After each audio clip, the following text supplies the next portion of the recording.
தென்னிந்திய மக்களின் முக்கிய உணவு தானியம் அரிசி. இதன் விலை உயர்வு கடந்த ஆண்டில் மக்களை அச்சுறுத்தியது. தரமான சன்ன அரிசி 1 கிலோ 60 ரூபாய் வரை உயர்ந்தது. பிறகு படிப்படியாக குறைந்து தற்போது 45 ரூபாய் முதல் 50 ரூபாய் வரை விற்கப்படுகிறது. தமிழகத்தில் உள்ள 7.5 கோடி மக்களுக்கு 91 லட்சம் டன் அரிசி தேவைப்படுகிறது. ஆனால் தமிழகத்தில் உள்ள நிலப்பரப்பில் சராசரியாக 18 லட்சம் ஹெக்டரில் பயிரிடப்படும் நெற்பயிர் மாநிலத்தின் தேவைக்கு 66% அளவு அரிசியை மட்டுமே வழங்குகிறது.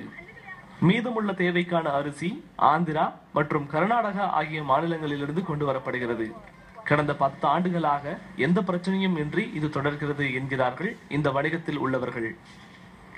ஆனால் டீசல் வெளியேற்றத்தையொட்டி உயர்ந்த சரக்கு போக்குவரத்து செலவு உள்ளிட்ட காரணங்களால் இந்த ஆண்டு தொடக்கத்தில் அரிசி விலை உயர்ந்ததாக தெரிகிறது.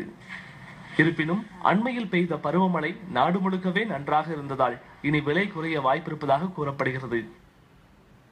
தென்மேற்கு பருவமழையும் வடகிழக்கு பருவமழையும் மிக சிறப்பாக இருந்திருக்கு.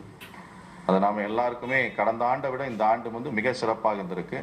அதற்கு எடுத்துக்காட்டாக மேட்டூர் அணைக்கட்டு, மணிமுத்தாறு, இப்போ முல்லை பெரியாறு எல்லாமே நிரம்பி வழிக்கக்கூடிய ஒரு சூழ்நிலை இருக்குது.